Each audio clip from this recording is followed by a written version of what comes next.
దేశంలో ఎక్కడా లేని రీతిలో రాజధాని అమరావతిలో భవనాలు, రోడ్ల నిర్మాణ వ్యయం భారీగా పెంచేసి అధిక ధరలకు సిండికేట్ కాంట్రాక్టర్లకు అప్పగించిన చంద్రబాబు సర్కార్ నీకింత నాకింత అంటూ పంచుకు తింటున్న తీరును సాక్ష్యాధారాలతో సహా వైఎస్ఆర్సీపీ అధ్యక్షుడు మాజీ సీఎం వైఎస్ జగన్మోహన్ రెడ్డి ఎప్పటికప్పుడు బట్టబయలు చేస్తున్నారు.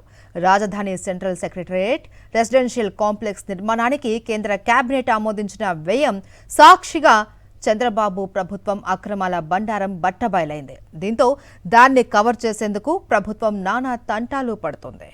అమరావతిలో అక్రమాల బాగోతాన్ని కప్పిపుచ్చుకోవడానికి పురపాలక శాఖ మంత్రి పి నారాయణ యథాప్రకారం తప్పుడు లెక్కలు వల్లవేశారు. శనివారం రాజధాని ప్రాంతంలో కొండవీటి వాగు, పాలవాగులపై చేపట్టిన బ్రిడ్జిల నిర్మాణ పనులను పరిశీలించిన తర్వాత మంత్రి నారాయణ మీడియాతో మాట్లాడుతూ రాజధానిలో నిర్మిస్తున్న హ్యాపీ నెస్ట్ నివాస సదుపాయాలకు 984 కోట్లతో టెండర్ ఖరారైందని, నిర్మాణ వ్యయం చదరపు అడుగుకు కేవలం 3,393 మాత్రమే అవుతోందని పేర్కొన్నారు.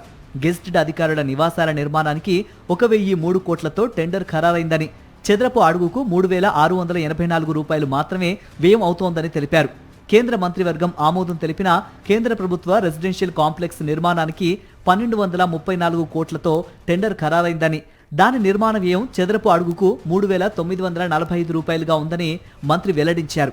దీంతో పోల్చి చూస్తే రాజధానిలో నిర్మిస్తున్న హ్యాపీ నెస్ట్, గెజిటెడ్ అధికారుల నివాసాల నిర్మాణ వ్యయం కేంద్ర ప్రభుత్వ రెసిడెన్షియల్ కాంప్లెక్స్ కంటే తక్కువగా ఉందని వివరించారు. సచివాలయం శాశ్వత భవనాల నిర్మాణానికి రాష్ట్ర ప్రభుత్వం ఇప్పటికే చదరపు అడుగుకు 20,439.58 రూపాయల వ్యయం చేస్తూ ఉంటే, గృహ 4 star energy conservation and sustainable building code 2024 ప్రమాణాలతో కట్టే కేంద్ర ప్రభుత్వ సెంట్రల్ సెక్రటేరియట్ కాంప్లెక్స్ కు చదరపు అడుగుకి 5,587.44 రూపాయలు మాత్రమే కేంద్రం మంజూరు చేయడంతో చంద్రబాబు సర్కార్ అవినీతి బట్టబయలైంది.